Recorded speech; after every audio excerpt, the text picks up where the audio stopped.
think this should be I like a always do a luck thing. clap. Any video I make, I always start with the clap. It helps with the syncing. Oh, It's of also very course. percussive, and it also lets me know it's time to get started. Yeah, it's like go time.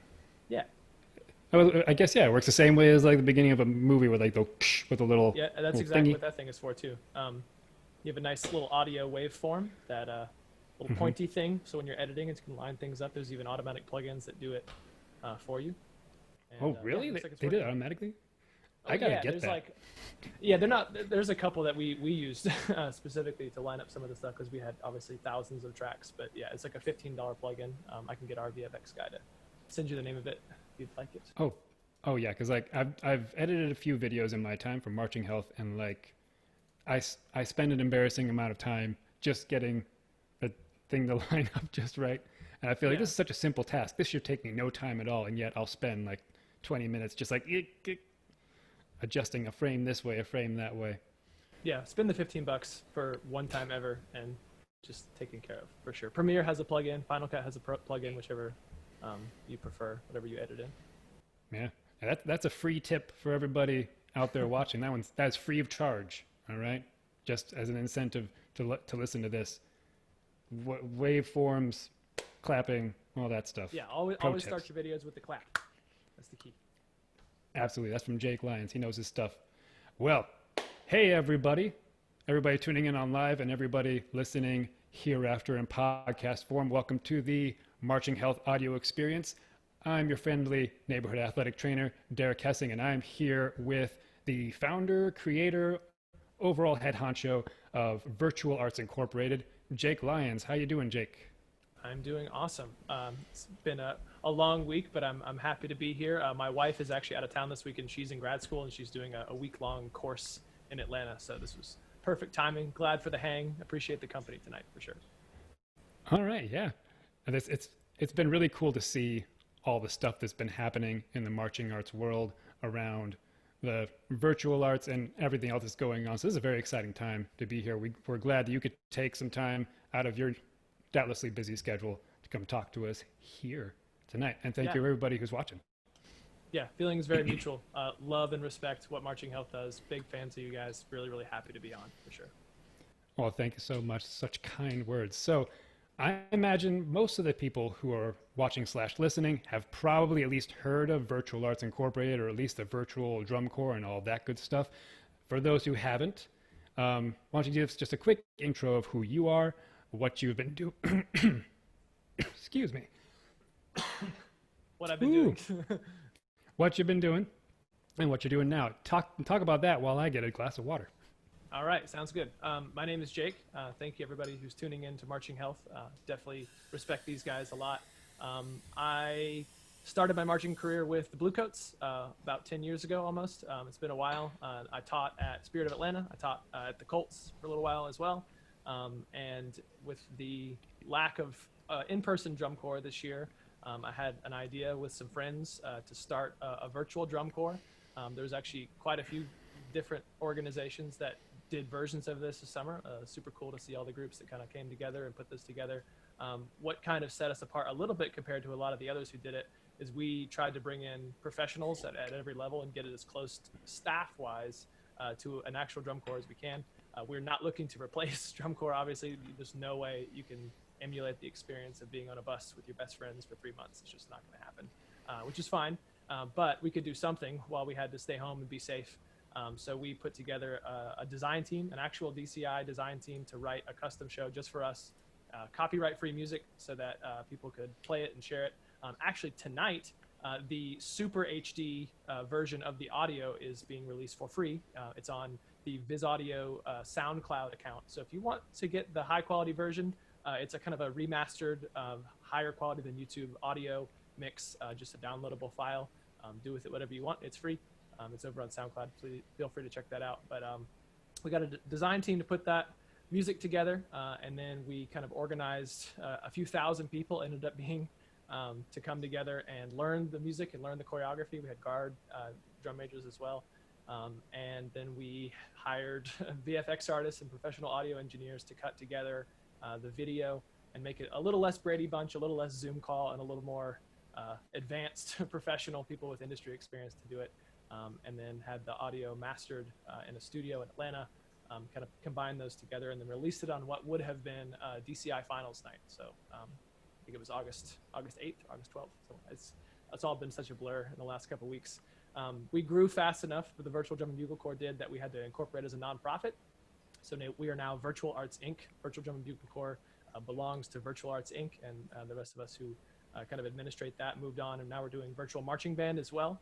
We have tons and tons of signups for that as well. So there's going to be another video, another project just like this one, except we've gotten better at it this time. We've kind of dialed in our process, streamlined it. We're doing a lot more with education, that kind of stuff too. So that project's going to release in December. Details will kind of come down the pipeline as we go, but we're just starting auditions for the fall. So really, really exciting stuff. I didn't expect to start an organization. I just wanted to kind of do a fun summer project, but it just spiraled and grew and grew and grew. And I want to say it was luck, but it was really more of a very concentrated effort from very, very talented marketing people that we had. And a lot of help from Marching Health as well. Elliot being at the forefront of that and giving us a lot of help in the beginning, for sure. Yeah, that's actually, that brings up one of the big questions I wanted to ask was, I mean, it seemed like such a natural thing to come out of the situation we've all found ourselves in, where, you know, the summer season was canceled for DCI and the WGI season as well. So like, I wonder like what came first, as far as like the idea for a virtual marching ensemble come first, or was that something that popped into your head after all these things started to happen? Like what was really the impetus of this project? Sure, that's a great question. So I had a little bit of an advantage about the timing of starting, I guess, all of it. I work a lot in healthcare administration. I'm a professional fundraiser for my job, and I work primarily with healthcare clients in large hospital systems. And just from the data and the talking to the administration and just, you know, hearing what the summer was going to be like, I knew a few weeks before, I think a normal person, quote unquote, someone who in the public would know that it probably was not going to be safe to do drum corps. This was after WGI. I was devastated when we couldn't go to WGI finals. I love indoor. It's one of my favorite things. And I was very, very crushed that we couldn't finish the season. Our group had a phenomenal show this year, phenomenal designers, all that. So after that, kind of thinking, you know, what is it that we can do? So about 3 weeks before, you know, DCI was actually canceled, we didn't know if DCI was going to be canceled. It was one of those which is like, hey, from the info and the data that I'm getting from my job, the summer is probably going to be a no way. Probably maybe is kind of where we were at. So I, you know, obviously called a bunch of my friends and kind of got everything together and was like, hey, I can't say for sure this is going to happen. I can't say for sure that we'll be able to pay you, but I think we can. You have to kind of trust me, and we have to work for about 3 weeks for free here. And none of the staff obviously can get compensated at the level they would if they were with an actual drum corps, and, you know, all of our profits are going to a scholarship, all that kind of stuff. But I can do something for you. And if you can trust me and help get this thing off the ground, we're ready to go. So by the time DCI canceled, I think it was like a Thursday evening or Thursday afternoon, Drum Corps made the decision to keep everybody safe this summer. We were able to come out like 48 hours later with a full website ready to go, full team, full everything. So we had everything all prepped in advance, and we just kind of launched it all at once at that time. And it took off. You know, the first weekend we raised, I think, $2,500, which felt like a huge amount of money, a victory at the time. And then it just kept growing and kept growing over the next 4 weeks. It was kind of wild, the rate it spiraled out to everybody. Yeah, that's something that like took me by surprise. Like, cause I was, you know, I'm in the drum corps circles and all that, and it seemed like virtual arts and the virtual drum corps, I just sort of popped up out of nowhere practically overnight. And I'm somewhat surprised, but also not surprised to hear that it's pretty much sounds like how that's worked, how that actually works. Sounds like the type of thing drum corps people would do, where it's like, okay, suddenly this crisis of COVID hits, and then everybody comes together and just puts together this, not solution, but this thing to sort of fill that void, you know, so quickly. And so many people with all these different talents and abilities donating a lot of their time and just going that extra mile to make it happen. That's a very drum corps thing to happen. Yeah, absolutely. I mean, the team that somehow we convinced to all join up are just so passionate and so kind, and worked way too many hours for an amount of money that can't even cover food and rent. But they just were. It was just kind of a love letter to the activity of like, hey, you know, as long as we can do something to justify our time a little bit, like, we're happy to make this happen, because this is what it is this summer. Like this is a point in drum corps history. This is going to be the content that we have for 2020. You know, you can go back and pick any year and find amazing drum corps shows from any year in the last 40 years, and we have to be it this year. So they just all stepped up, and obviously very, very talented, very, very experienced. Like all the design team, you know, they design for a living. That's their full-time job, not in COVID especially, is they design for marching bands and drum corps. So, you know, the stuff they're going to put out is amazing. All of our audio and video team, that's what they do professionally. They're audio and video editors. So just top to bottom, having people at that level, all the way across the board in terms of the staff, was what made it what it was. Like all I did was just kind of organize the people into a group, but it was just having those really, really passionate, kind, and talented, hardworking people that made it work. Yeah, it seems like, especially because not all, but a bunch of the drum corps around put together their own, you know, all had their own kind of virtual ensemble. There was a lot of those going around. It seems like awesome stuff.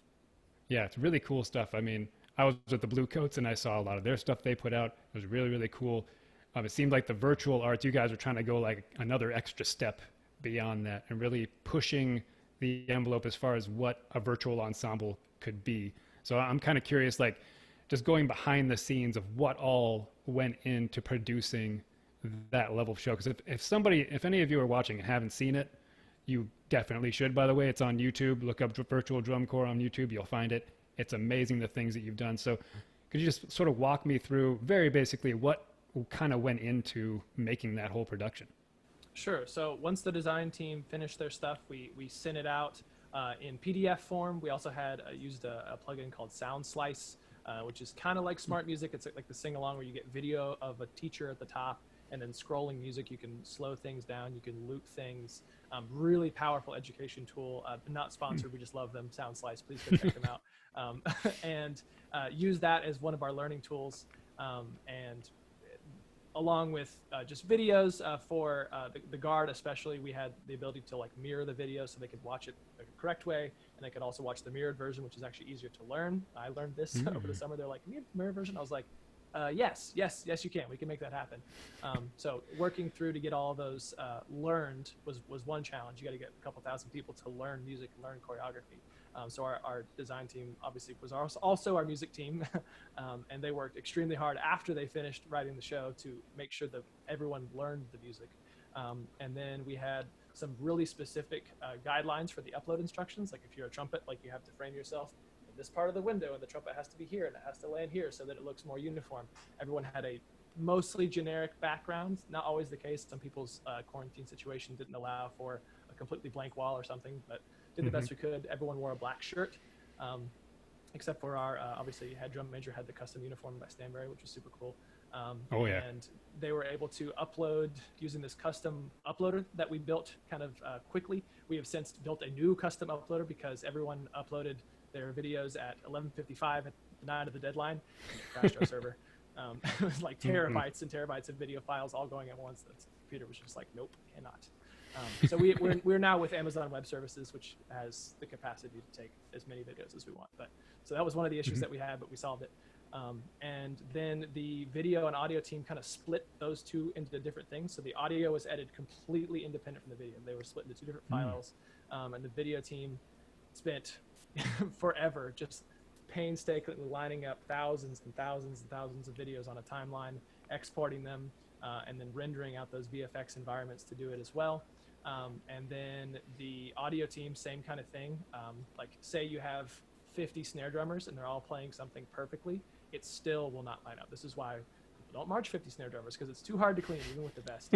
So they're having to like nudge the audio and move the tracks this way and that way depending on the bar. So I think we had 3 or 4 engineers work on it. Rosa Westfall was the head engineer, and she kind of led that team. And would spend sometimes 30 minutes or more on one person. So the total hours that went into it was, well in the hundreds for what I did just to get the audio lined up, much less mixed.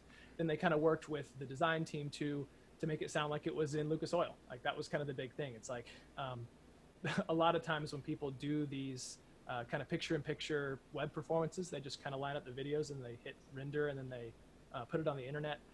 And playing in your living room does not sound like playing in a stadium. So we had to do that artificially. So once everything was lined up, which was most of the work, was getting it all to be in time.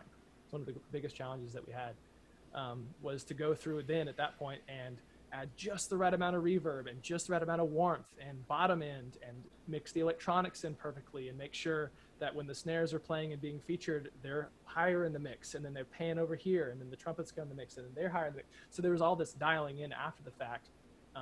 And I think that's a lot of the extra level that we were able to do because we had those talented audio editors on the team. So you're not just, oh, it's in time, we're going to release it. Like, we are actually mastering this the same way you'd master a track that would go on Spotify. And ended up being pretty awesome. We put together a little live stream as well, and then just kind of released it for free on Final Design. And now the video and audio both are free, no, copyright-free music, all original, just from the composer's brains. Obviously the choreography and guard stuff is original too, but the music can be shared. That was really important to us to make sure that it didn't have to get licensed. You could use it, whatever. So pretty complicated and a long road start to finish. It felt like a lot of work for 12 minutes of music, but that's drum corps. That's how drum corps works too. So it felt very in the spirit of how much work goes into a tiny amount of music. Yeah, that's one of the cool things. One of my favorite things about the whole project was that it was all original music, which I didn't realize until I was already halfway through it. And I was thinking, like, I don't think I recognize these songs. And then I actually looked it up, and yeah, all original music, which is great because you don't have to worry about copyright or anything. It can be freely shared, which seems like part of almost the ethos of the whole project. Is this is something for everybody. Like the name of the show was We, right? So. Yep. Yeah, and that was the whole idea behind the show. We wanted the show to be topical. This was really the design team, kind of led by Brian Harmson.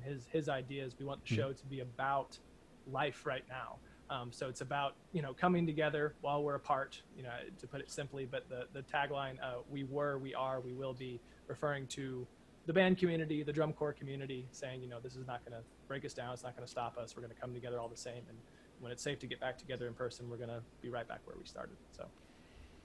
Yeah, that is so cool. I love that idea. This is actually, it's an idea that I've talked to a lot of people on this very podcast about, and this idea of a lot of what we're doing this summer is trying to take that togetherness we all feel as part of the drum corps experience, specifically for the summer, the drum corps experience, and recreate it as close as we can virtually, because it's like that's what drum corps really the thing about it that sets it apart from everything else, in my personal opinion, is the togetherness part of it. Everybody being together and collaborating to make this amazing thing. Yeah, absolutely. And I think a lot of what we tried to make happen from the beginning was kind of the inclusiveness. Like we said, all age, we had people as young as like 6th grade in the drum corps. And we had people who aged out in the 70s and 80s and marched drum corps a long time ago, and we're just excited. We had people from all over the world. We had actually a lot from Europe, Belgium, the UK, and Germany, very, very highly represented. Shout out to our friends there. It was always tough because we'd have rehearsals in the evenings or whatever, and they'd be like, that's 4 a.m. for us. Can we have rehearsal at a different time? We're like, oh no, sorry guys. So we try to have rehearsals at different times because we would do Zoom rehearsals with like all of the open class snares or whatever at once, and that was a challenge. But trying to be Europe friendly was an additional challenge, obviously, just because it's so many hours different. But we had people with physical disabilities. If for marching band, if you're blind, you can do this. There's all these opportunities for people who aren't able to march drum corps normally and get a version of the music experience and being part of the community. Obviously, making it more accessible financially was a big deal to us as well. Drum corps is really expensive, really expensive. It's like a semester of a private college basically to do that, and it's very valuable, and you get value out of paying into that. But to make it like $8 a month to $3 a month to get a pretty close approximation, you're never going to get all the way. It's not going to be the same, but to get it pretty close for just a few dollars was a big deal, because that puts it within reach with just about anybody.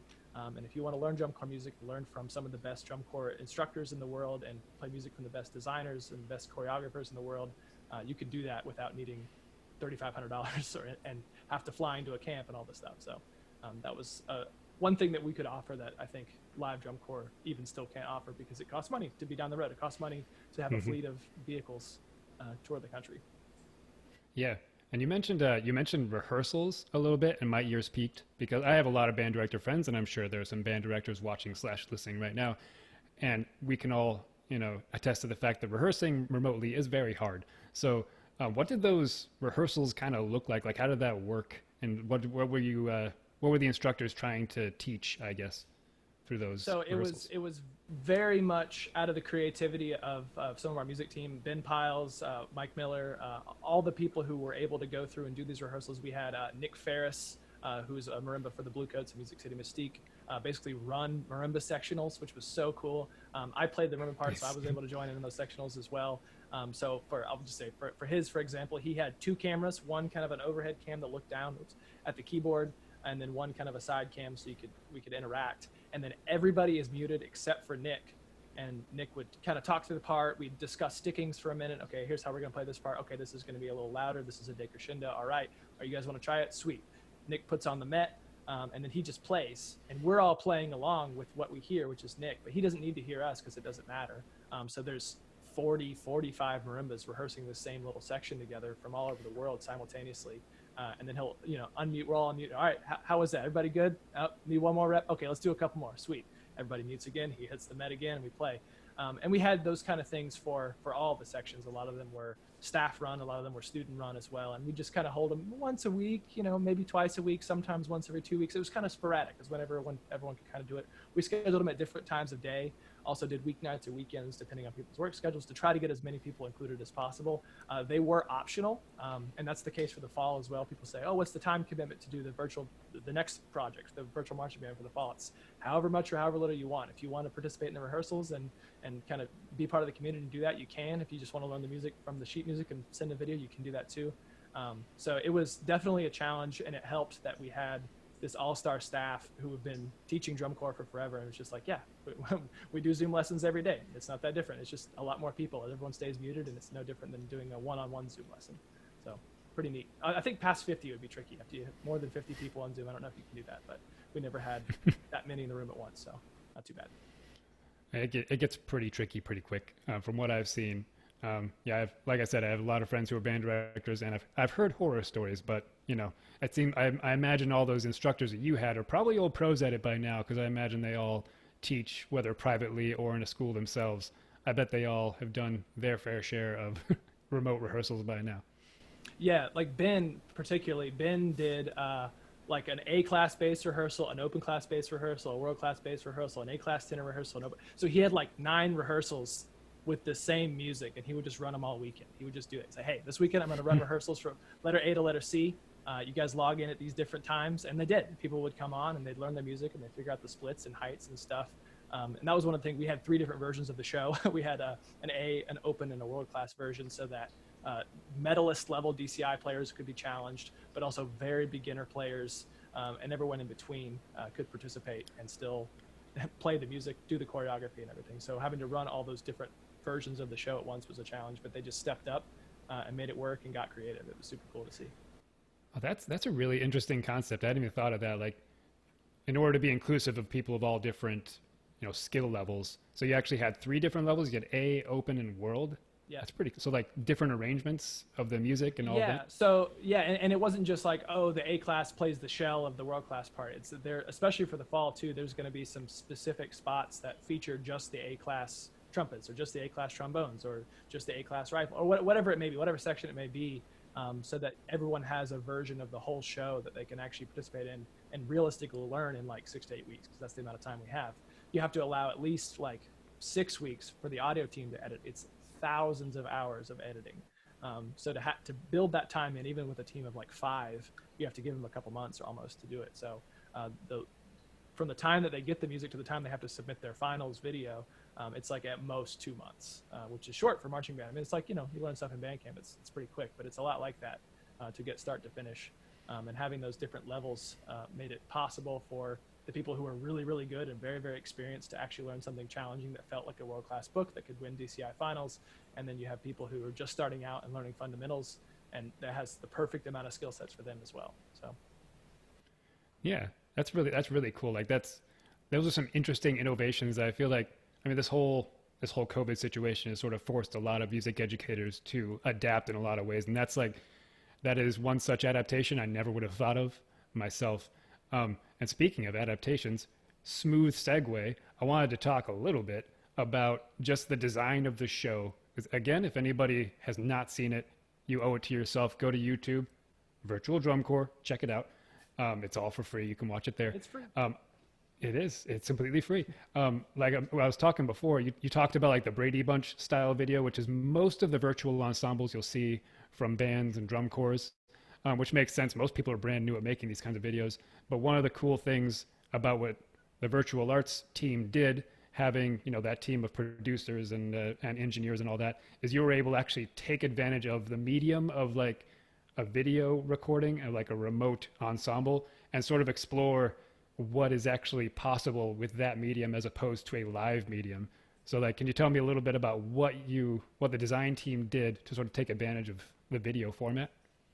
Sure. So we knew that the first thing we wanted to do is have the environment react to the sound, basically. So they have these really, really advanced plugins for some of the video editing software that they have that will change colors based on the music, that will pulse and move based on the music.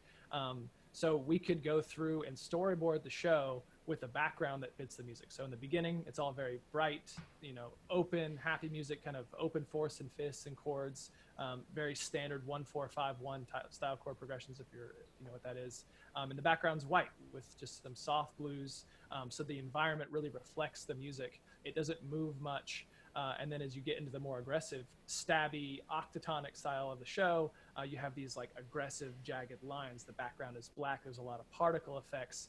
And those take forever to render. Like one of our VFX artists would say it's like a 2-second clip. He would press render. Like he's got it all set up. It's looking the way he wants. We want to export the video file. He's basically pressing save on Microsoft Word. You hit export. It'd be like 8 or 9 hours before he could touch his computer again. So he'd finish a shot, and imagine it's 12-minute videos. He'd finish a 2 or 3 second shot and be like, okay, export, go to bed, wake up. Hopefully it worked. No, it didn't. Okay, so a lot of those, environments, because it's so specific to the music, it took that long to render. And if you go back, there's so much rewatchability. I've watched it a couple of times since it's aired, and I catch new things every single time. You don't realize all the little tiny things in the background until you go through and do it. And there's so much happening that's not the picture-in-picture videos. There's so much happening in those rendered environments that actually relate specifically to the music. For the fall, we're actually going a little deeper. I don't want to give too much away about our show theme. That's going to be dropping soon. But it does have a lot to do with what we can do with the medium. So, can we slow things down? Can we loop things? Can we put crazy audio filters, crazy video filters? Can we do drill? Like, there's so many things you can't do with live band and live recording that you can do with, studio recording that's played back. And there's a lot of crazy effects that we can do. So a lot of the show this fall is going to be based around kind of what are the expanding the limits of the medium. How does it still feel like marching band? How are we getting that style of music that has that feel to it? But what are we adding to it that's specific to YouTube videos, basically? Makes oh yeah difference. Yeah, it's so cool to see, like, not just trying to reproduce, or mimic almost a live performance, but to actually do something unique. Like one of my favorite parts of the show that I wasn't expecting, there's like a hip hop section in the middle, and I don't know if you call it the ballad. So like, I'd like to know more about that. Like where did you get the idea to include that type of section? Who did you find? Like, how did that all turn out? So again, we wanted the show to be very topical. And if you go actually watch the show, it tells the story start to finish. It's kind of the story of breaking apart and coming back together. But there's a little more nuance to that. I don't want to give it away. I'd rather have people go and experience it and discover that for themselves. That's part of the magic of the art. But it lended itself really well to spoken word, and kind of using spoken word to express how we were feeling.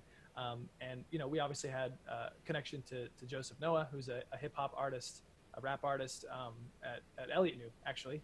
He's snare drummer at Crown. He did a George Mason show that was kind of centered around him singing and doing poetry and rapping. And we felt like we could say more with the show, and also have this little element that was cool and unique, and saying, let's take what everyone loves about drum corps, and in that opening statement, just deliver that 100%. So that, the first 90 seconds is so classic drum corps. The way the chord structure is, the pacing, just everything feels like classic drum corps. And then as the show changes, it becomes more modern and adds new art styles and new mediums as you go. So you have the storyline that kind of goes over the top, but also through this, you have this progression of kind of old school to new school. So we knew that leading into the rap feature, which goes into the closer at the end, kind of puts the cap on that trajectory of like, okay, we're going through and now we have this very modern blend of musical styles, something that hasn't been done before. And obviously, Joseph Noah did an amazing job. He released actually an actual song. Like there's an album version, a longer version of that song on Spotify. It is incredible. Also free. If you want to go, if you have a Spotify subscription at least, or you can listen to an ad and listen to it. But yeah, check that out for sure. It's also the song that plays in the credits. So if you've heard the credits for the YouTube video, you can hear it that way as well. But he kind of wrote that song just especially about the summer and about the show and about what we were trying to say basically with the virtual drum corps show. And it kind of was a way to bring it home toward the end there. Yeah, that is so cool. It's like, so a confession, when I first saw, like the first time I ever saw, virtual arts, virtual drum corps, I was like skeptical. I was like, how could they possibly make something good remotely? Totally I was so skeptical. I was like, okay, I'll watch this fizzle out. But then like, fast forward a few months and seeing what actually came out of it, it is so amazing what you were able to do creatively, and like the number of people who were able to participate and just the quality that you were able to generate blew me away personally. It's pretty amazing. And I love that fact that you included those more classic drum corps ideas and and stylistic elements, but also those more contemporary styles. Like, yeah, that section, Joseph Noah, is that his name? Yeah, Joseph Noah. Yeah. Yeah, definitely check that out. It's a really cool track. So we are running out of time, so I want to make sure we get this out there. The virtual drum corps, you've already mentioned it a little bit before. Virtual drum corps was not the end. You have more stuff coming up, more opportunities for people to get involved in this whole thing. Tell us a little bit about those things. Yes, so we're doing it again. We're doing it this fall. We're calling it Virtual Marching Band. Biggest additions, woodwinds. Drum corps, we wanted that classic brass drum corps sound, but for the fall, opening it up to woodwinds, also adding majorettes. So if you are a baton twirler, you can participate. Our visual arts designer, Heather Graham, wanted to include both baton twirling and just full dance is available this time. Not that there wasn't dance in the last show, but dancers only. She's actually an incredible twirler, a majorette herself. So she's writing all that work. She has a ton of experience and just does awesome choreo for that as well. So hopefully opening up to more people. It's still all age. The season is in auditions right now, depending on or the time of this recording at least. It'll be closing September 6th, 2020 is the last day you can sign up, or it might be the night before. Definitely try to sign up before the September 6th if you want to do it. And then we're going to be releasing the video in December. In terms of time commitment, like I said, as much or as little as you want. It's going to be a little bit of a shorter show. Again, drum corps being that 10 plus minute, marching band being like the 6 to 8 minute. We're trying to kind of obey that medium and that time frame. So it'll be a kind of a standard structure in terms of the length there. It'll feel very much like a fall show. Has some BOA elements to it, and kind of in that style, and also some other more classical marching band style elements to it as well. Also, it feels very modern. Like I said, we're doing a lot with electronics and how we can capitalize on the medium. But you can sign up right now. It's also a super awesome community. You get to meet people from all over the world, and we have a chat. It's kind of like a Discord server, a Slack server, where we go through and we can just hang out and talk about the show. And we're going to get started on the show music here in just a couple weeks. So if you want to join us, we will continue to provide a platform for that. Also in talks about the winter as well. We don't know what the winter is going to hold, but if we have to still be safe and socially distance, and then we're hoping to do virtual indoor for the 3 divisions as well for guard, winds, and percussion. But that's on hold until we know how the fall goes and what happens with the winter too. So, but we just want to keep doing this. We want to make it inexpensive and accessible to anybody, and we're going to keep producing these really awesome videos. And we've only gotten better at the whole process of it. So we've kind of dialed it in. The second rep is going to be a lot better, I think. Oh yeah, that sounds so exciting, so cool. I might have to actually get in on this one. I didn't get in on the virtual drum corps, but it sounds really cool. Just seeing what you guys did the first time around, I can only imagine what you're going to be able to pull off with the marching band setting. It's very exciting stuff. Yeah. Yeah. So with that, we're about out of time. So thank you, everybody who was watching and listening. Thank you for coming along. Thank you, Jake, for joining us tonight and telling us all about this awesome project. Yeah, thank you for having me. Again, really mutual feeling. Love what Marching Health. You guys have completely revolutionized. I'm very much a fitness enthusiast myself, and I just very much appreciate what you guys are doing for the band community and have been for the last few years. And we appreciate what you're doing, finding ways to keep us all performing and playing and marching on, as it were. So again, thank you. Thanks everybody again for tuning in. We will see you next time. Make sure you look up the Virtual Arts. Actually, yeah, do a little plug here before we go. All the things. Where can we find you? Internet, virtualartsinc.org. That's where you can go on and see all of our stuff, look at all the information, and also sign up. We have kind of a custom platform called My Virtual Arts. You can type in my.virtualarts.org. That's the actual platform where you can sign up and interact with everybody.